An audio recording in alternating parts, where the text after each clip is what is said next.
Hi, and welcome back to Galactic Woman podcast, where I share my true story about extraterrestrial visitations and abductions. Today, we're gonna start from the very beginning. How did I grow up? What kind of environment was I in? Did I had any mystical experiences? And I'm going to take you right up to my first symptoms of post traumatic stress disorder when I was about 24, 25 years old. So, if you're not already aware, there is a trigger warning for this podcast as we deal with themes of mental health struggles such as post traumatic stress disorder, stress, anxiety, depression, addiction, suicidal ideation, as well as topics of extraterrestrial abductions, medical experiments, and unnerving consequences for humanity. So, if these are themes you're not quite comfortable with, perhaps you want to revisit listening to this podcast. But ultimately, this episode is pretty light. Again, just if you don't feel comfortable at any point, please just stop and it's okay. My goal in sharing my story, again, it's not like for fame, it's more from my and it's not a luge factory either. Like, I'm not looking for empathy here. I don't want people to feel sorry for me or anything like that. It's just for my own healing, really, to become comfortable. It helped me integrate all that had happened. To me, it was very real. There's no question about this, and perhaps this story will help somebody help with coping as well with their own extraterrestrial abduction story. Perhaps you find it interesting or fascinating. I cannot decide what this podcast is to you, nor can I judge you for it. But again, for my own healing, I just really want to put my story out there because it happened and I feel like it deserved to be told, it deserved to be recorded in our history. So there it is. Now, first symptoms. Where did I start it off? I was born in 81 in a small town in northern Quebec, now called Saguenay. I was born on a fjord, which I found was very annoying at the time. A fjord spelled with a J. What is this? Why cannot I, like, could it be a lake or a river or an ocean or something? No, a fjord. But it was very beautiful. We were very surrounded with nature over there. There was mountains everywhere. And it's a very, very beautiful town. And I was lucky because my parents were the kind of parents who actually care to have children. They wanted to teach us things. They wanted to be present in our lives, me and my older brother. And in that way, I had a good childhood. Like, my parents cared to do activities with us. They taught us swimming, skating. We went hiking.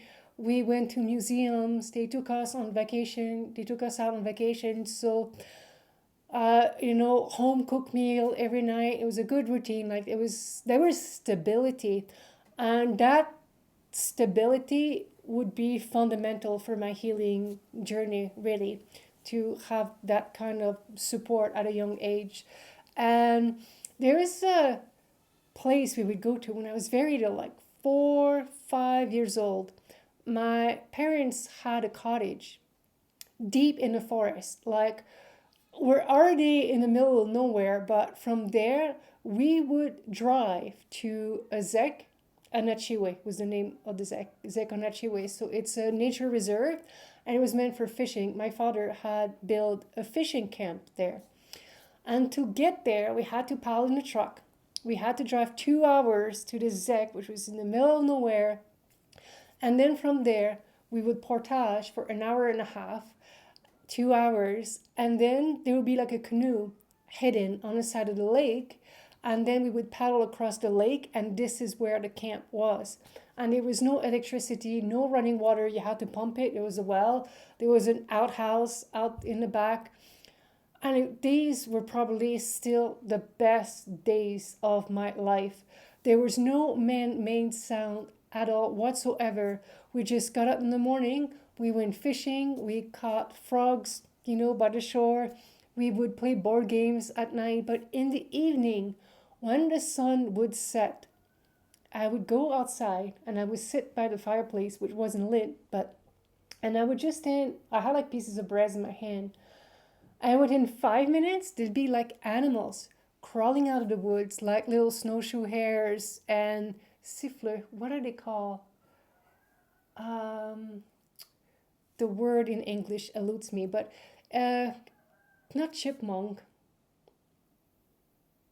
groundhog. That's what they're called, groundhogs. And they would come and they would put their little paws on me. I could feed them bread. I could pet them. And to me, it was always wow that the animals, like it seemed like we were so far out in nature that nature itself did not have developed a fear of humans. Like you could really interact with animals there, like they didn't fear me. But it's not until I grew up older that my father was like, no, it's like, this is like, I never understood this because apparently, unbeknown to me at the time, is my brother sometimes would go out there with pieces of bread. He would spend half an hour, 45 minutes, no animals would go out. My father would try it too. He would go there, sit there for an hour, no animals would come out, even if he had bread in his hand. But for some reason, when I did it, I went and it would take minutes. And they would put their little paws on me. Like my father never understood it. I had pictures of it. My father probably still has them. But from then on, I really fell in love with Mother Earth. I felt this planet was the most beautiful thing in the world, which it is the whole world. But like a connection was made, and it really made an impression on me. Like Earth is beautiful, and then like it only lasted a couple of years. And my father decided to sell it, and I was devastated. I was like, oh my god, I'm gonna lose all my animals, and yeah. But that really cemented something in me. I guess this is why I'm still a freak in nature, and I always sought to live close to the land because I had a taste for something. And perhaps if you live in your city your whole life, you can't understand, but it's just one of those things that you grew up around the woods. Eventually, the woods calls you back, and you cannot fathom another way of life.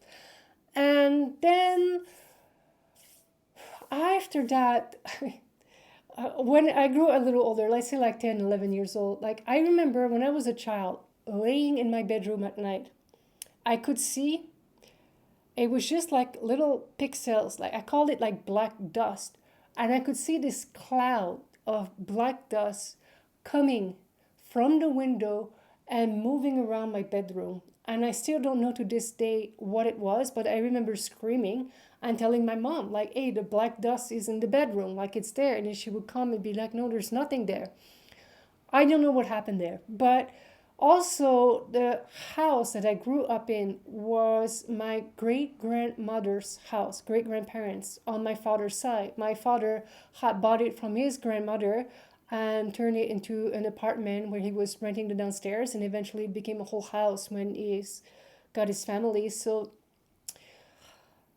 there is some weird things sometimes going on in that house that I didn't know until my parents sold it. Like we started like talking about it. But I remember as a child, at some point it was early in December, and I went to look outside the window and a face appeared. And the window was high because there was like a slope going down in the driveway. Our driveway was in the on an angle. So there's no way someone was actually tall enough to just go put their face up there. And I would have recognized that person anyways, but it was really, really pale, white, it looked like a ghost. And it's almost we put our face together, like at the exact same time in the window, and we freaked each other out. And of course, I was like, Mom, there's something here. Like there's a face in the window. And anyways, 20 minutes later, my uncle comes up and he's like close to Christmas time, and I'm a kid, and he's like, oh yeah, like there was Santa Claus out there with his reindeer, and I'm like, oh, he thinks I'm an idiot because I'm a kid. And that's the thing when we're kids, like we know when the adults around us are just like kind of lying to us, or they're not taking us seriously. But that was that. But when my parents sold the house, like this is where my mom started saying that she would always see a man with a hat coming through the kitchen door, the kitchen window, and then she would wait, thinking like somebody would be arriving at the door, and there would never be anyone there, and it was just the man with the hat. Like she knew he had, like she could see he had a trench coat, and he had a hat, and sometimes he would just appear. And these are the kinds of things that was happening around the house. And I guess my mom at some point said, like, she saw one time walking inside of the bedroom, not the bedroom, I'm sorry, the bathroom, and there was this like ball of steam that was looking at itself in front of the mirror. And my mom saw it, it saw my mom, and then it disappeared. And I don't know, like these are all stories that came out when my parents decided to sell this home when I was about like 11 years old or 12 years old. And we moved into the country. So, again, nothing quite dramatic there, but when I was 15 years old, I decided to join the military. And I was allowed to because I was turning 16 before boot camp. So, I had to take my mom with me. And I applied as a reservist, a naval communicator for the Marine in Canada. I was in Chicoutimi. So my mom took me there. I think it was November that I applied. So when I was 16, that summer, I took off to do my boot camp training. It was a lot of fun. Like, I'm not gonna I had a lot of fun as a teenager. But yeah, I was already drinking. I was already doing certain things I was not supposed to do. But at the time, I was having a lot of fun. And it's not that my parents were super perfect here. Like, I honestly, there are certain things that happened to perhaps a way of dealing that my parents had at certain, in regards to certain things that I would say left me with things to look at when I grew older. But again, I'm not going to come here and throw them under the bus. Like, that's not what this is about. But again, like, it was not all perfect either. And to give you an example, when the Osbournes came out with their reality TV, I remember like walking in my workplace and say, yeah, my parents, like, they love watching the Osbournes because they say they're just like us. And somebody looked around and say, oh my God, like, your family's dysfunctional. And I was like, hmm? That was the first time that I ever considered that perhaps there was some dysfunctionality in my household. Like, my parents didn't drink, they didn't do drugs, like, that's not, but there were some big personalities at time there. And anyways, I'll leave it as that. But all that to say that, yeah, I was drinking as a teenager, and I had like certain issues, so to speak. But I joined the military and I finished high school, and then I moved out west. And this is where some weird things happen that to this day, like, I don't know, it was strange to me. I was having a blast. I'm in the military. I love boot camp. I'm around people. I'm 17 years old now, 18 years old. I'm out of my hometown. I'm meeting people from all across Canada. And that was in the 90s. So it was before September 11, when, like, it was, the military was fun then. September 11 really changed a lot of things. But at the time, it was super fun. So I'm out west. I'm living in military blocks. And for context, like, we don't have personal devices. Like, we don't have cell phones. Like, if we want to watch TV, you have to actually walk to a lounge at the end of the barracks, and we all gather together and we watch TV together. We have to decide what we're going to be watching. And so it's very communal.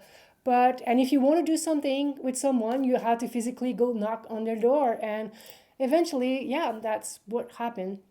Somebody comes, and we're in Esquimalt, BC, and they're like, somebody knock on my door, and like, we're planning on going snowboarding. I can't remember the name of the place, but I know it's a 3-hour drive away. And I'm like, oh yeah, snowboarding, yeah, I'm totally up for it. Yes, I want to go. Yeah, I'm not duty this weekend. I totally want to go snowboarding. That sounds like a lot of fun. And then I ask, how do we get there? And he says, oh, I'm driving. And as soon as he said that, I saw a car accident happening in my mind's eye. I don't know what a third eye is. I'm not lit at all whatsoever. But it was very vivid. If I get in that car, I'm going to get into a car accident. So now I don't want to say that I had this vision, but I'm like, no, I don't think I'm going to go. And then he calls me out on it. And he's like, what do you mean you don't want to go? Like, we're super excited about this. Like, what changed? And I'm like, Oh, that's silly. Now I'm thinking about it. Like, why would I stop myself from going somewhere because I had some kind of weird vision happening out of nowhere in my mind, right? So I got out in the car and I sat in the back, two of my friends in the front, and we did the 3 hour drive. And then we were finally, I hear my friend says, "Oh, look, that's our hotel." And I had the seat belt, so I pulled over to look, and that's where we got smashed in. And I bashed my head, broke my nose, and all I can see now is the red lights everywhere. So it looks like the car is on fire because my eyes are watering so much. And it's like, holy crap, we did got into a car accident. And anyway, so they pulled me out of there. Like, it wasn't big damage. Like, I had a bleeding nose, so they took me to the hospital. I didn't have a concussion or anything like that. It was just a broken nose. I didn't lose consciousness or nothing like that. I didn't even have black eyes the next day, so it was all good. And my nose still pretty, so we're good. So, anyways, I thought that was really, really, really strange, and I'm like, okay. So then eventually I go back to visit my family. And again, I'm driving. I'm the one driving at this point. And I have my friend next to me. And for some reason, again, I have these images flashing. There's going to be a landfall, like a mudslide on the side of the road. And I was like, oh my God, like, what is this? So sure enough, I turn, I drive up the hill. And then I turn to look at my friend. And behind her, I see it, the mudslide coming down. I was like, holy crap. So put the foot on the gas pedal and go. And I was like, what is this about? Like, couldn't make sense of any of this. And then I was like, this is ridiculous. Like, honestly, I'm not into that. Like, why would I see events before they happen if I cannot change anything about this? Like, I thought it was stupid. I thought it was useless. And I'm like, no, I don't want this in my life. I'm happy. Like, I'm having fun with my friends. I go out, I drink, I'm partying. I'm in the Navy. We go to foreign ports. This is stupid. I don't want this in my life. So, anyways, time goes, and then September 11th hit. I'm in the reserve at the time. Again, I'm in the a naval communicator, and that changed a lot of things. The way we did business in the military, like the way we showed up, and things got a lot serious after that, and it was never the same after. And people who were in the military before 9/11 and after probably know exactly what I'm talking about, but it was just a massive change. Like, it's never been the same after. And I'm glad I got to see that moment before. But anyways, after that, I decided to join the Reg Force. So as a hull technician. And from there, I did my course, and I got posted to Halifax, Nova Scotia, which was a huge party, huge party town. Like, there's 5 universities there, and there's pubs after pubs after pubs. Like, I'm 20 years old. I'm having a blast. But then eventually we went over to the Persian Gulf, and I came back not the same person that I went to, because there was a part of me when I joined the military that was so happy to meet people and be around people and getting to know people. Like, it was great. But after this trip, being confined on a boat for 6.5 months, I developed agoraphobia, which I guess is a big thing. The thing around it apparently is like the dynamic is the way my friend explained it to me, because he had came back from a deployment too, and he knew exactly what I was experiencing. But the thing is, when you leave on the boat, on the ship, like on the warship, and the crew is like 220 people, so you go somewhere finally, you get to rest in a foreign port, and when you go do an activity, it doesn't matter where you go to, there's 20 people from the ship's company there that you know. So even though you're in like a foreign port or something like that, you can walk into a bar and there's all of these little tribes of people, and you know half the bar there. And the local there, they may not know we know each other, but there's always a sense of safety. There's always a sense of security. So I remember coming back from the Gulf, and then I would go to a shopping center, like Halifax shopping center, and all of a sudden I'd be like overwhelmed, like feeling like I'm not on my ship anymore. I'm not with my crew. I'm there out in the open on my own. and it would just give me a weird feeling, and I would go back in my car, and that was it. But essentially, I really did not like the politics, and that's not a political podcast. I'm going to leave it there, but I left. I put in my release. I'm like, this is not for me. No. At the time, I had observed that there were people in gray coveralls that when we pull alongside, they would come and repair the ships. And I'm like, this is a federal job, which means if I'm a visible minority, they almost have no choice to hire me.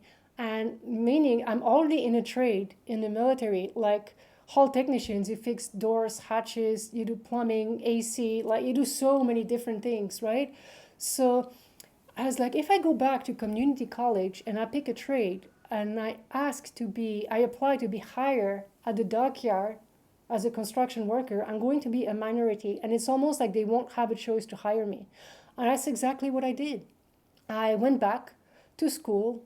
I took a plumbing course for a year, and then I applied to the dockyard. They were not hiring at the time, but they allowed me there and three other people. So there was four of us because there was a big exodus that was about to happen. They kept us for a year, and then they hired us as apprentices the year after. So I ended up getting the job like just I wanted. And there was good stability there. But from there to one of the first thing I did is moved out of the city. The woods were calling me back, and I ended up buying a log home, and now we're outside of Halifax, which was, if you ever watch like the X-File and people live in the mountain, they get abducted, like that was it. That was exactly the perfect spot for that, which was unknown to me at the time. So, I had bought this house with a partner at the time. It didn't work out. So, and like it was just not a healthy situation for me there. So I ended up moving back to the city, saving my money to hire a lawyer to really square the house. So the 2 years that I was in the city, this is where I started developing symptoms of would be later called post-traumatic stress disorder. But this is how insidious it can start. Is sometimes I would wake up in the morning, and mind you, I work construction. I repair submarines for a living. I'm a fit person, and I'm 24, 25 years old. Like, I am not that old. And I'm still in my prime, really. And we're in 2004, 2005 then. I was born in 81, and at the time, 2004, 2005, this is where I start having symptoms where I wake up in the morning, and I'm tired. It's like, oh my God. Like, I was like, maybe I'm just covering something, like maybe I'm just fighting a flu, or like I don't know. And then I noticed that finally when the sun goes down and it turns dark outside, I get a jolt of energy. I get energetic again, and I'm like, oh, maybe I was just sick with something, and then I just go to sleep. And this would happen maybe once a week, once every 2 weeks, but it got progressively worse. And then it ended up seeing once a week, twice a week, and then eventually 3 times a week.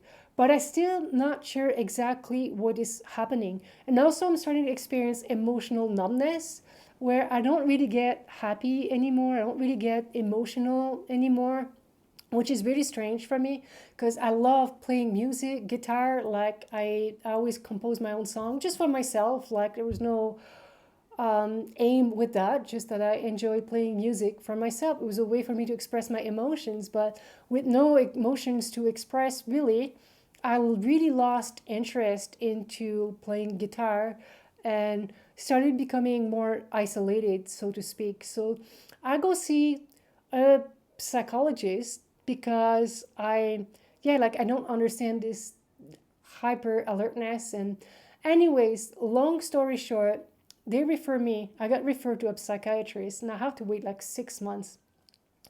And then the psychiatrist, I walk in his office and he talks to me like 15 minutes. So pretty much asked me like, okay, have you ever been through something like this? Yes, yes, yes. Like certain things. And he's like, okay, yeah, no, you have like ADHD, you're hyperactive. That can be like comorbid things happening with ADD. Here's some Ritalin and just go back home. It's like, for some reason, there's a part of me that didn't quite resonate with that. And I did not like the Ritalin. Like, I took it for a year, but it really suppressed my appetite. It made me more dull. And I'm already skinny. I already work construction and I can't eat. Like, it was just, I was like, oh my God, like, I can't do this anymore. I don't feel like myself. So after a year, I was like, no, medication is not for me. And I feel there's just something different quite like going on there, but I'm not exactly sure. So eventually the night sweat started as well, where I would wake up in the middle of the night, drenched in sweat, having to go take a towel and lay in bed and just going back to sleep. And I didn't know. And my cousin, his mom's a nurse, so he's very educated. Like he knows a lot of stuff. Like he's not a nurse, but he's very knowledgeable about stuff, like health related stuff. And I asked him, he's like, oh, maybe you just ate something spicy. Like, and I was like, okay. But like eventually these are things that started to compound. And eventually I was able to take my ex to court. And he didn't argue. He was like, Isabel, I would have done the same thing. But yeah, like the house is yours. So I was able to get my house back in the middle of nowhere, this time on my own.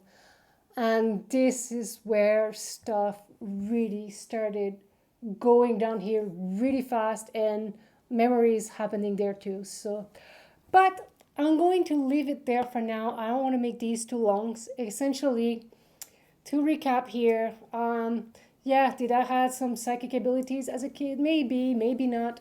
I don't know.